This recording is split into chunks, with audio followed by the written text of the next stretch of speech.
കരകാണ കടലല മേലെ മോഹപ്പൂങ്കുരുവി പറന്നേ, അറബിപ്പൊന്നാണ്യം പോലെ ആകാശത്തമ്പിളി വന്നേ, ഇളം തെന്നലീണം പാടിവാ.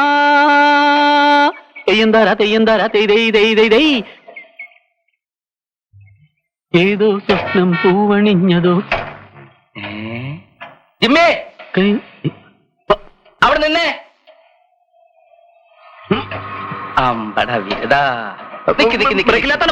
നിന്നെ കുറെ നാളായി ഞാൻ അന്വേഷിച്ചു നടക്കുന്നു. എന്തെങ്കിലും സഹായം ആവശ്യമുണ്ടോ? സഹായം വേണ്ട, മേടിച്ച പൈസ കൊണ്ടുതാടാ. അവസരം നീ കളിക്കല്ലേ. ദേവി കണ്ടോ, ഗൾഫ് കേസാ, വളരെ അർജന്റായ ഒരു കാര്യത്തിനാണ് ഞാൻ പോകുന്നത്. നീ വണ്ടി വിട്. അത് ശരിയാവൂല. അവസരം നിനക്ക് സംഗതിയുടെ സീരിയസ്നെസ് മനസ്സിലാവൂല. എനിക്ക് തരാനുള്ള പൈസയുടെ സീരിയസ്നെസ് നിനക്കും മനസ്സിലാവില്ല. ആഴ്ചയിൽ പുതിയ ഷർട്ടും പാന്റും ഇട്ട് ജെത്തി നടക്കണം. പൈസ ചോദിക്കുമ്പോ എന്താ അത്ര വിഷമം? എന്ത് വിഷമം? ഒരു വിഷമവും ഇല്ല. നിനക്ക് ഞാനിപ്പോ എത്ര രൂപ തരാം? 900 രൂപ അങ്ങോട്ട് തരണം. 900 രൂപ. ഈ സൈക്കിളിന് ഒരാൾ 400 രൂപ വില പറഞ്ഞിട്ടുണ്ട്. ഇത് അങ്ങോട്ട് കൊണ്ടുപോയി കൊടുത്താൽ 400 രൂപ ഇങ്ങോട്ട് വാങ്ങിച്ചാൽ നിന്റെയിലേക്ക് തന്നേക്കാം. ബാക്കി എത്ര രൂപ ഉണ്ട്? പോയിട്ട് 500 രൂപ. 500. ഈ വാച്ചിന് ഒരു 300 രൂപയെങ്കിലും കിട്ടാതിരിക്കോ? ഈ 300 രൂപ എന്റെ കയ്യിലേക്ക് കിട്ടേണ്ട താമസമേ ഉള്ളൂ. നിനക്ക് അങ്ങ് തന്നേക്കാം. പിന്നെ എത്ര രൂപ ഉണ്ട്? 200 രൂപ ഉണ്ട്. 200 രൂപ. ഇന്നെന്താഴ്ച? ഇന്ന് ബുധനാഴ്ച. ഇന്ന് ബുധൻ, വ്യാഴം, വെള്ളി, ശനി. നമ്മുടെ കളത്തിലെ മഹാദേവനില്ലേ, ഈ ശനിയാഴ്ച അവൻ എനിക്കൊരു 300 രൂപ തരാന്ന് പറഞ്ഞിട്ടുണ്ട്. ആ 300 രൂപ ഇങ്ങോട്ട് കിട്ടി അതും തന്നേക്കാം. ബാക്കി എത്ര രൂപ ഉണ്ട്? ബാക്കി 100 രൂപ ഞാൻ അങ്ങോട്ട് തരാം. എനിക്ക് തരണം. അതെപ്പോ തരും? എപ്പ തരൂന്ന് പറ. അല്ല വേണം, ഇപ്പൊ ഇല്ലെങ്കിലും കുഴപ്പമില്ല. ഉള്ളപ്പ തന്നാ മതി. എനിക്ക് യാതൊരു വിരോധമില്ല. നിന്നെ പോലെ വഴി പിടിച്ചിരുത്താൻ ഞാനൊരു ദരിദ്രവാസിയല്ല. അപ്പൊ വൈകിട്ട് കാണാം. ഓക്കെ, സമയങ്ങളായി. കൊണ്ടയിൽ വാഴപ്പൂ, നെഞ്ചിലെ വാഴപ്പൂ, കൂടയിൽ എന്നതൂ ഖുശ്ബു, എൻ ഖുശ്ബു.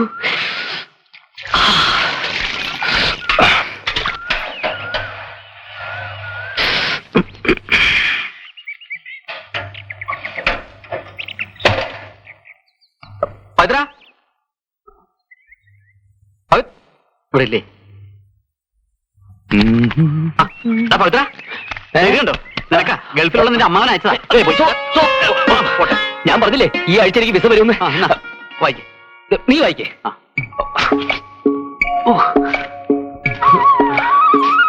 സ്നേഹം മാത്രമുള്ള എന്റെ മരുമകൻ പവിത്രന്.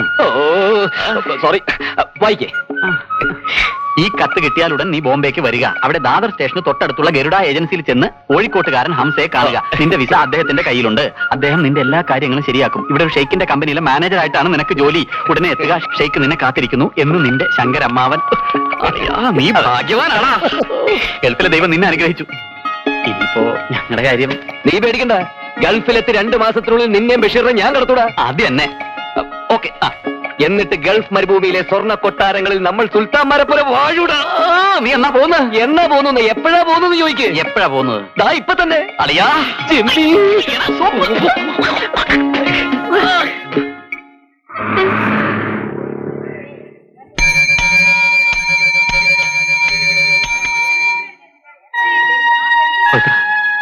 എത്ര കാലമായിടാ നമ്മൾ ഒരുമിച്ച് ഉറങ്ങി കഴിയുന്നു.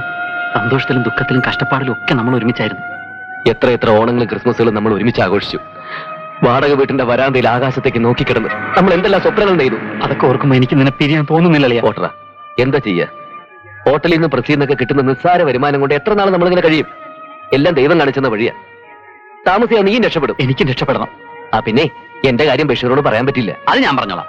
പിന്നെ നാരായണിയമ്മയുടെ വീടിന്റെ വാടകയുടെ കാര്യം നീ ഒന്ന് അഡ്ജസ്റ്റ് ചെയ്തേക്കണേ. ഞാൻ എവിടെ നിന്ന് ഗൾഫിൽ ചെന്ന ഓടുന്ന ഡ്രാഫ്റ്റ് അയക്കൂലടാ. എന്നാ പിന്നെ നീ ഒന്നുകൊണ്ടും പേടിക്കണ്ട. ബാക്കി കാര്യങ്ങളൊക്കെ ഞാൻ ഏറ്റു. പിന്നെ അവിടെ ചെന്ന് ദിനാറുകൾ എണ്ണി മേടിക്കുമ്പോ നീ ഷെയ്ക്കിനോട് എന്റെ കാര്യം പറയാൻ മറക്കരുത്.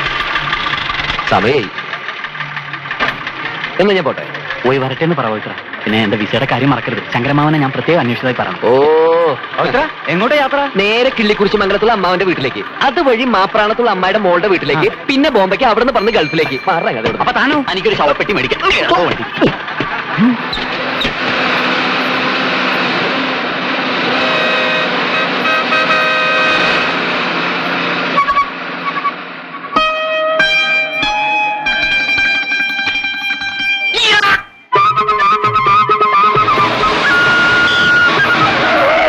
എന്താ ഇവിടെ ഇറങ്ങുന്നേ? അമ്മാവന്റെ വീട്ടിലേക്കാന്ന് പറഞ്ഞിട്ട്?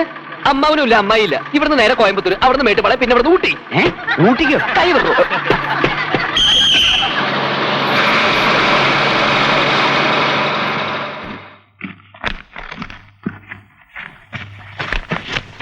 ഊട്ടിയെങ്കിൽ ഊട്ടി, ക്ഷത്രിയനെങ്കിൽ ക്ഷത്രിയൻ. എന്തായാലും എന്റെ ശുക്രദശ തെളിഞ്ഞെന്നാണ് തോന്നുന്നത്. അങ്ങനെ ഒരുത്തന്റെ ശല്യം ഒഴിവായി.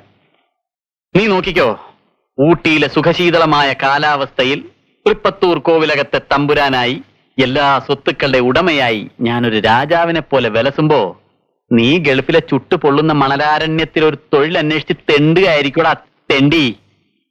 എന്റെ അമ്മേ, ഇനിയുണ്ടല്ലോ വേറൊരു കോപ്പൻ. അവൻ നാട്ടിൽ നിന്ന് വരുന്നതിന് മുമ്പേ രക്ഷപ്പെടണം, അല്ലെങ്കിൽ ആകെ ചളവോ.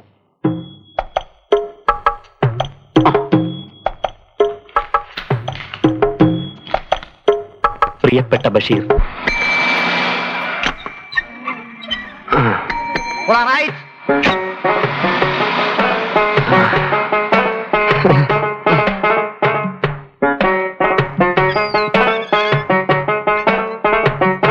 ബഷീർക്ക, ഓ എന്താ ലക്ഷ്മി? ലക്ഷ്മി ഞാനാ. എന്താ? കുറച്ചു ദിവസമായില്ലേ ഇവിടുന്ന് പോയിട്ട്? ആ. ഞാൻ പിണക്കാം. അങ്ങനെ പറയരുത്, ഞാൻ തകർന്നു പോവും. ഇക്കോടെ കല്യാണമാണല്ലേ? എന്നാര് പറഞ്ഞു? ജിമ്മി ചേട്ടനും പവിത്രൻ ചേട്ടനും എന്നോട് പറഞ്ഞു. ആണോ? ഓരങ്ങനെ പറഞ്ഞ? എന്താ, ശരിയല്ലേ? ശരിയല്ല, ഒട്ടും ശരിയല്ല. നമ്മുടെ കൽബ് കീഴടക്കാൻ കഴിവുള്ള ഒരു പെൺകുട്ടിയെ നമ്മൾ ഇന്നേ വരെ കണ്ടെത്തിയിട്ടില്ല. എന്നിട്ട് വേണ്ടേ നിക്കാഹ്? ഇത് എക്സിബിഷനിൽ പഠിച്ചാണ്. എടാ ബഷീർ, നിന്നെ ഞാൻ അന്വേഷിച്ച് നടക്കായിരുന്നു. ആഹാ, എന്താ വിശേഷം? വിശേഷം തിരക്കാൻ നാനുണ്ടോടാ നിനക്ക്? ഈ വീടിന്റെ വാടക വന്നിട്ട് എത്ര മാസമായി? 4-3. ഞാനേ കഷ്ടപ്പെട്ടുണ്ടാക്കിയ കാശ് കൊണ്ട് പണിയിച്ചതായി വീട്. സുഖമായിട്ട് ജീവിക്കുന്നുണ്ടല്ലോ. പടച്ചന്റെ കൃപ കൊണ്ട് ഒരു കുഴപ്പമില്ല. വാടക ഇനത്തിൽ തന്നെ എനിക്ക് 1000 രൂപ തരാനുണ്ട്.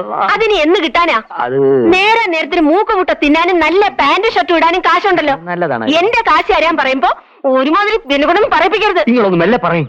4 പെൺകുട്ടികളായിട്ട് നമ്മുടെ ഉള്ള മാനം കൂടെ കപ്പൽ കയറുന്നു. കേറട്ടെടാ. ഈ നാട്ടുകാർ മുഴുവൻ കേക്കട്ടെ. ഈ വീടിന്റെ വാടക കിട്ടിയിട്ട് വേണം എനിക്ക് എന്റെ പെണ്ണിനെ കെട്ടിക്കാൻ. അതിന് ഞമ്മളില്ലേ? എന്താ പറഞ്ഞേ? അല്ല, വാടക തരാൻ ഞമ്മളില്ലേന്ന് പറഞ്ഞതാ. നീയും കൂടി ചാടി പോകരുതല്ലോ. ഒരുത്തൻ ഗൾഫിലേക്കെന്നും പറഞ്ഞ് രാവിലെ പോയി, മറ്റവനെ കാണാനില്ല. നിങ്ങൾ നേരാണ് പറഞ്ഞത്. നീ പോയി അന്വേഷിക്കടാ. ദേ, വേഗം എന്റെ വീട് ഒഴിഞ്ഞേരണം. ഇന്ന് 5 മണിക്ക് മുമ്പ് എന്നെ കാശ് കിട്ടണം. ഗൾഫിൽ പോയോ?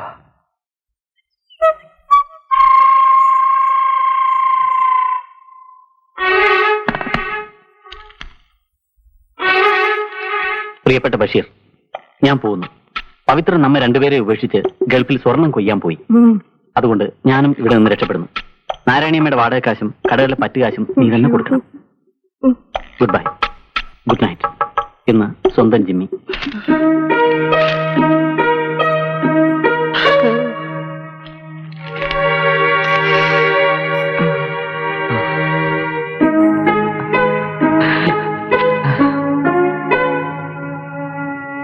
എന്ത് ജാതി ക്രാഫ്റ്റാണ് ഈ കാണിച്ചിരിക്കുന്നത്? അത് ശരി, പെട്ടി മാറ്റിയിട്ടാണ് പോയിരിക്കണം അല്ലേ? എടാ ഇബ്ലീസുകളെ, എങ്ങനെ മനസ്സ് വന്നടാ നിങ്ങൾക്ക് നമ്മളെ വെട്ടി മാറ്റാൻ? ഒരേ പായല് തിന്നും കുടിച്ചും കിടന്നുറങ്ങിയവരല്ലടാ നമ്മള്. ഇതെന്താണ്?